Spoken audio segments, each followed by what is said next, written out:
மேஷராசிக்கார அன்பர்களே, ஒரு கடினமான வாழ்க்கையை வாழ்ந்து குடும்பத்துக்காகவும் தன்னோட குழந்தைகள், மனைவி, அது நண்பர்கள் இவங்களுக்காகவே தங்களோட வாழ்க்கையை அர்ப்பணித்து அடுத்து இதுதான் செய்யணும் அப்படிங்கிறத விட நம்ம பிளான் பண்ண ஒன்றும் நடக்காமல் இருந்துச்சு அப்படின்னு நீங்கள் ஃபீல் பண்ணிட்டு இருந்திருப்பீங்க.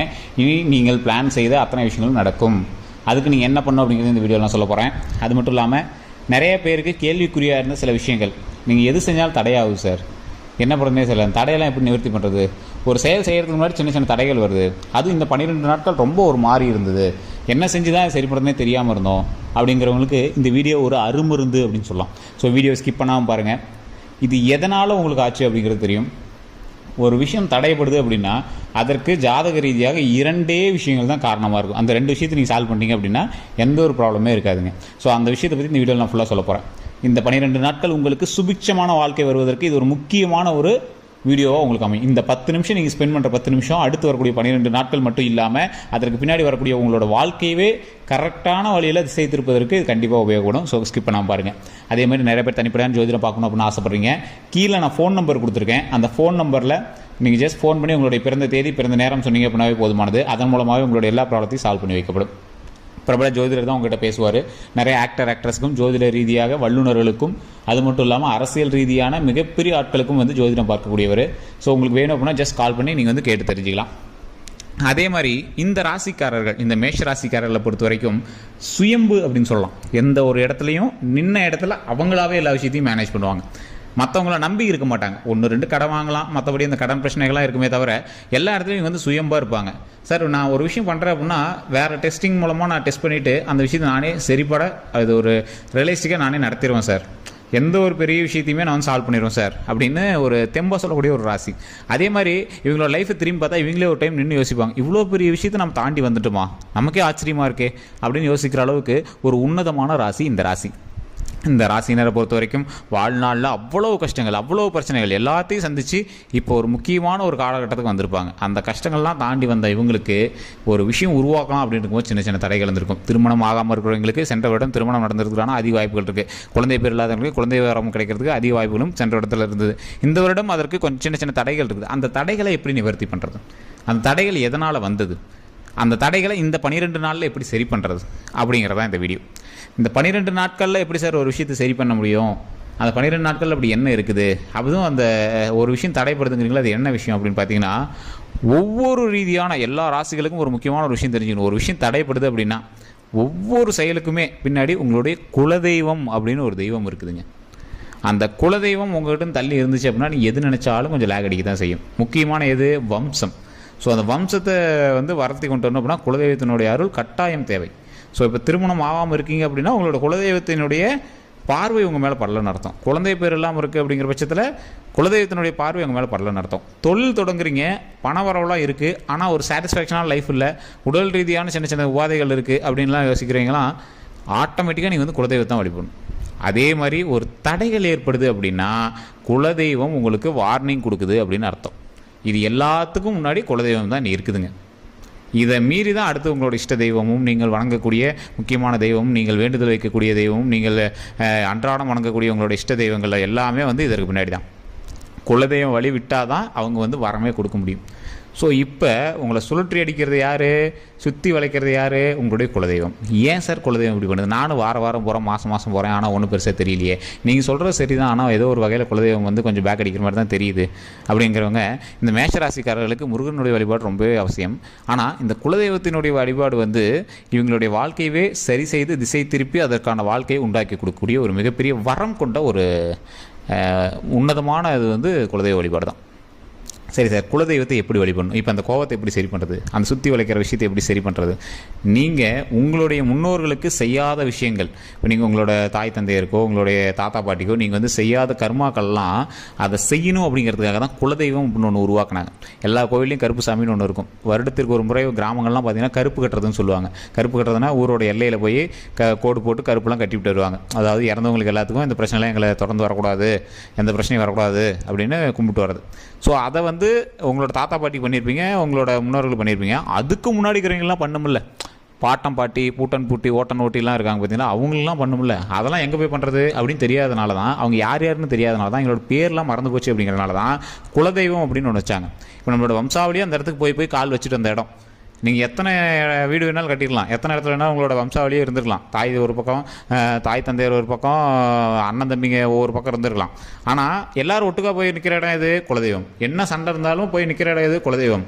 அண்ணன் தம்பிக்குள்ளேயே சண்டை இருந்தாலும் ஒட்டுக்கா போய் அங்கே வழிபடுற இடம் குலதெய்வம். நீங்கள் 2 பேரும் தனித்தனி நேரத்தில் கூட போய் கும்பிடலாம், ஆனால் கும்பிட்ற இடம் குலதெய்வமாக தான் இருக்கும். அப்போ என்னது, உங்களோட வம்சாவளி யாரோட லாக்குள்ள இருக்கீங்க? குலதெய்வத்தினுடைய லாக்குள்ள இருக்கீங்க. உங்களுடைய மூதாதையர்கள் இருந்த இடத்துல நீங்கள் இருக்கீங்க. இப்போ அந்த இடத்துல ஒரு விஷயம் உங்களுக்கு நடக்கலை அப்படிங்கிற பட்சத்தில் அங்கே போய் கேட்டிங்க அப்படின்னா அந்த விஷயம் நடக்கும். சரி சார், நான் போயிட்டு தானே இருக்கேன், ஆனால் சின்ன சின்ன தடைகள் வந்துட்டு தானே இருக்கேன், தடைகளை எப்படி சரி பண்ணுறது? நீங்கள் வணங்க வேண்டிய ஒரு முக்கியமான விஷயம், குலதெய்வத்துக்கு போனீங்க அப்படின்னா நெய் விளக்கு எடுத்துகிட்டு போயிடுங்க. ஒரு வேளை சாப்பாடாவது அங்கே செய்யணும். பொங்கல் வைக்கிறோம் அப்படின்னா பொங்கல் வைங்க, வச்சு ஒரு 10 பேருக்கு அன்னதானம் பண்ணுங்கள். அந்த அன்னதானத்தின் மூலமாக மிகப்பெரிய நன்மை கிடைக்கும். சார் அங்கே யாருமே இல்லை சார், கோயிலே ஓப்பன்லாம் க்ளோஸில் தான் இருக்கும், ஒரு 10 பேர் கூட இருக்க மாட்டாங்க, 2 பேர் கூட இருக்க மாட்டாங்க, பூசாரி வருவாங்க, பூஜை பண்ணி கொடுப்பாங்க. சில நேரத்தில் பூசாரியுமே இல்லை, கிராமத்தில் இருக்குது எங்கள் கோயில், நான் என்ன பண்ணுறது? ஆகம விதிகளே இல்லாத ஒரு கோயில் சார், என்ன சார் பண்ணுறது? கல் சந்தில் இருக்குது கோயில், பெருசாலாம் கோயிலெலாம் கட்டலாம் அந்த இடத்துல. சார் அருமையான பவர் அந்த இடத்துல தான் இருக்குங்க. நீங்கள் டைரெக்டாக போகிறீங்க, சாமிக்கு நீங்களே ஒரு கல்பூரம் ஏற்றி பூஜை பண்ணுறீங்க. உங்களோட தாய் தந்தரிட்டி, உங்களோட மூதாதையரும் பக்கத்தில் இருந்தாங்க அப்படின்னா, அவங்க ஒரு பாட்டி, உங்கள் வீட்டில் ஒரு பாட்டி தாத்தா இருக்காங்க, அவங்ககிட்ட நீங்கள் போய் ஃபீல் பண்ணுறீங்க. எப்படி ஃபீல் பண்ணுவீங்க? அவங்க கால்கிட்ட உட்காந்துக்குவீங்க, இப்படி காலை பிடிச்சிட்டு நீங்கள் இப்படி இதாக இருக்குது அப்படின்னு ஏதாவது ஒரு இடம் பார்த்து நீங்கள் பேசிட்டு இருப்பீங்க, குழம்புவீங்க பார்த்தீங்களா? அப்போ எங்களால் முடிஞ்ச அறிவுரையை சொல்லுவாங்க. அப்படின்னா இது நல்லா நடக்கும் அப்படின்னு சாமிட்டு வணங்குவாங்க. அதுதான் அங்கே நடக்கும். அந்த குலதெய்வத்திட்ட நீங்கள் போங்க, அந்த இடத்துல நீங்கள் போய் அமைதியாக உட்காருங்க, சாப்பாடு பொங்கல் செஞ்சு சாமிக்கு வழிபட்டுட்டு சாப்பிடுங்க. சாப்பிட்டுக்கிட்டு உட்காந்து நேரம் ரிலாக்ஸாக உட்காருங்க. உட்காந்துட்டு இப்போ உங்களுக்கு என்ன தேவை, என்ன பிரச்சனையை சால்வ் பண்ணும் அதை பேசுங்க. அந்த பிரச்சனையை சொல்லி நீங்கள் நெய் விளக்கு ஏற்றி வழிபட்டு வந்தீங்க அப்படின்னா, நீங்கள் கையெடுத்து கும்பிடணுங்கிறதுலாம் நீங்கள் சாமி வழிபடுற முறைங்க. நீங்கள் குலதெய்வ கோயிலுக்கு போனீங்கன்னா அமைதியாக ஒன்றா உட்காருங்க, சமணங்கால் போட்டு உட்காருங்க, படுத்துரு தூங்கி எந்திரிச்சு வாங்க. அந்த இடத்துல போய் கொஞ்சம் நேரம் ரிலாக்ஸாக இருங்க. அந்த ரிலாக்ஸாக இருந்துட்டு என்ன பண்ணுமோ அதை சொல்லிட்டு வாங்க. குழப்பமாக சொல்லக்கூடாது. இப்போ ஒரு குழந்தைக்கு அது வேணுமா இது வேணுமான்னு குழம்பிட்டு இருந்தால் தாயே கொஞ்சம் நேரம் யோசிப்பாங்க பார்த்தீங்களா? அந்த மாதிரி குழப்பமாக யோசிக்காதீங்க. இதுதான் வேணும், இது நீ செஞ்சு கொடு, இது நடந்தால் நல்லாயிருக்கும் அப்படின்னு நீங்கள் வேண்டிட்டு வாங்க. அந்த விஷயம் கட்டாயம் நடக்கும். இது ஒரு மிகப்பெரிய ஒரு ஹைலைட்டு. குலதெய்வ கோயிலில் நீங்கள் போய் பொங்கல் வைக்கிறீங்க, அந்த இடத்துல ஒரு 10 நிமிஷம் உட்காடுறீங்க, நெய் விளக்கு ஏற்றுறீங்க, சாமி கல்பூரமோ இதெல்லாம் உங்களோட மன திருப்திக்கு நீங்கள் பண்ணிட்டு வரீங்க. அங்கே இருக்கிற ஒரு 10 பேரை கூப்பிட்டு சாப்பாடு போடுறீங்க. ஹாப்பியாக பண்ணுங்கள், சந்தோஷமாக பண்ணுங்கள். அது ஒரு வேலையாக நினச்சி பண்ணாதீங்க. தாய் தந்தையரை போய் பார்க்கறத சந்தோஷமாக நினச்சி பண்ணுங்கள். அதை வேலையாக பண்ணிங்கன்னா எந்த தாய் தந்தையருக்குமே பிடிக்காது. உங்களோட வீட்டில் இருக்கிற உங்கள் அப்பா அம்மாவுக்கு ஒரு வேலையாக கடமையாக பண்ணால் எங்களுக்கு பிடிக்குமா? இல்லை நீங்களே பெரியவங்களாக இருக்கீங்க, உங்கள் பையன் கடமைக்கு இருந்தால் அப்படி சோறு 1 ஹவர் டெய்லி பார்க்குறோம் அப்படின்னு சொன்னால் பிடிக்குமா? பிடிக்காது. இல்லை, அது மாதிரி குலதெய்வம் வழிபடுறதும் ஒரு அன்போட ஆசையோடு நீங்கள் போய் பண்ணி பாருங்கள். அதோட வீரியமும் அதோட மிகப்பெரிய ஒரு வலிமையும் அதோட விடையும் உங்களுக்கு எப்படி கிடைக்குதுன்னு பாருங்கள். அது கொடுக்கக்கூடிய ஒரு பவர் நீங்கள் லைஃப் டைமில் பார்த்துக்க முடியும். அந்தளவுக்கு பவராக இருக்கும். குலதெய்வம் கோபப்பட்டால் உங்களோட ஃபேமிலி தேவையில்லாமல் டென்ஷன் ஆகும். ஸோ குலதெய்வம் மகிழ்ச்சியாக இருந்தால் வம்சமே வளர்ந்து வரும், ஹாப்பியாக வளர்ந்து வருங்க. ஸோ அந்த மாதிரி நம்மளோட வம்சம் ஹாப்பியாக வளர்ந்து வரத்துக்கு நாம் தான் குலதெய்வத்தை கண்டிப்பாக வழிபடணும். ஸோ இதை நீங்கள் தெளிவாக தெரிஞ்சுக்கோங்க. இதற்கு மேலே நீங்கள் உண்மையாக வணங்க வேண்டிய ஒரு முக்கியமான ஒரு விஷயம் என்ன அப்படின்னா, நீங்கள் கமெண்ட் செக்ஷனில் மறக்காம உங்களோட குலதெய்வத்தோட பேர் சொல்லுங்கள். அதுக்கு முன்னாடி ஓம் அப்படிங்கிற வார்த்தையை போட்டு, இப்போ உங்களுக்கு எக்ஸாம்பிளுக்கு முருகர் உங்களோட குலதெய்வம் அப்படின்னா ஓம் முருகரே போற்றி, ஓம் முருகரே போற்றி, ஓம் முருகரே போற்றி அப்படின்னு மறக்காம 3 டைம் டைப் பண்ணுங்கள். உங்களுடைய தெய்வம் எதுவாக இருந்தாலும் சரி, அதோட பேரை நீங்கள் மென்ஷன் பண்ணுங்கள். முடிஞ்சால் அதுக்கு கீழே உங்களுடைய பிறந்த நேரமும் பிறந்த தேதியும் மென்ஷன் பண்ணுங்கள். இது உங்களுக்கு மிகப்பெரிய ஒரு நன்மையை கொடுக்கும். நீங்கள் வீட்டில் சும்மா இருக்கும்போது உங்களோட குலதெய்வத்தை டெய்லி நினச்சிக்கோங்க. உங்களால் கையெடுத்து கும்பிடணும், போய் கல்புரம் பொறுத்து காசு பாட்டு இது பண்ண அதெல்லாம் எதுவும் சொல்கிறேன். நீங்கள் ஃப்ரீயாக இருக்கும்போது சென்னையில் வேலை பார்த்துட்ருக்கீங்க, சார் நான் நேவியில் இருக்கேன், கடற்படையில் இருக்கேன், ஒரு 5 நிமிஷம் உங்களால் ஃப்ரீயாக யோசிக்க முடிஞ்சு அப்படின்னா உங்களோட தெய்வத்தை நினச்சி வணங்க. சார் நீங்கள் ஒரு நாள் நீங்கள் கடவுளை யோசிக்கிறதுக்கு வழிபடுறீங்க. எல்லா மதத்தில் இருக்கிறவங்களுமே தினம் அல்லது வெள்ளிக்கிழமைனா சாமி வணங்குவாங்க, ஞாயிற்றுக்கிழமைனா சாமி வணங்குவாங்க. ஸோ இந்த மாதிரி எல்லா நாட்களையும் வணங்குறவங்க எல்லா மதத்துலேயும் இருக்காங்க. சிலர் மட்டும்தான் இப்போ நார்த்திகம் அது நம்ம இது பண்ணுறோமே தவிர, எல்லாரும் வீட்லேயும் கண்டிப்பாக ஒரு ஆர்த்திகவாதி இருப்பாங்க. ஆர்த்திகம்னா என்ன? ஆன்மீகவாதி கண்டிப்பாக இருப்பாங்க. ஆர்த்திகமாக இருக்கிறவங்க வீட்டில் கூட ஒரு ஆர்த்திகமான ஒரு ஆள் இருப்பாங்க. ஸோ ஆன்மீகம் எல்லா இடத்துலையும் இருக்குது, இறையருள் எல்லா இடத்துலையும் இருக்குது. கண்டிப்பாக வழிபடும்போது, இறைவனை வழிபடும்போது மனதார வழிபடுங்க, மிகப்பெரிய நன்மை கிடைக்கும். மேஷ ராசிக்கு இந்த 12 நாட்களும், இந்த 12 நாட்களில் கண்டிப்பாக ஒரு நாள் நீங்கள் குலதெய்வத்தை பார்த்துட்டு இருந்தீங்க அப்படின்னா ஆட்டோமேட்டிக் உங்களோட லைஃப்பில் நீங்கள் தடைன்னு நினச்ச காரியம் நிறைவேறும். இது இந்த 12 நாளைக்கு. இது மட்டும் இல்லாமல் இனி வரக்கூடிய காலங்களில் உங்களுக்கு நிறைய ஹைலைட்டான விஷயங்கள் சொல்கிறேன். எதை எப்படி பண்ணால் எது நடக்கும் அப்படிங்கிறது தான் ஒரு முக்கியமான விஷயம். தடைகளை நிவர்த்தி செய்வதற்கு குலதெய்வ வழிபாடு இப்போ நான் சொல்லிட்டேன். அடுத்து உங்களுடைய ஒவ்வொரு பிரச்சனைகளாக, உங்களுடைய கடன் பிரச்சனை இருக்கா அதை எப்படி சரி பண்ணலாம், அதே மாதிரி உங்களுடைய உடல் ரீதியான பிரச்சனை இருக்கா அதை எப்படி சரி பண்ணலாம், இது எல்லாத்துக்குமே அடுத்தடுத்த வீடியோக்கள் ஒவ்வொன்று வரப்போகுது. அதுக்கெல்லாம் நீங்கள் நம்ம சேனலில் ஃபாலோ பண்ணிக்கணும், சப்ஸ்கிரைப் பண்ணிக்கணும், பக்கத்தில் பெல் பண்ணி மறக்காம ப்ரெஸ் பண்ணிக்கணும். கண்டிப்பாக இது உங்களோட மேஷராசி நண்பர்களுக்கு பகிரணும். ஸோ பகிர்ந்துட்டு நீங்கள் வந்து கட்டாயம் சொல்லுங்கள்.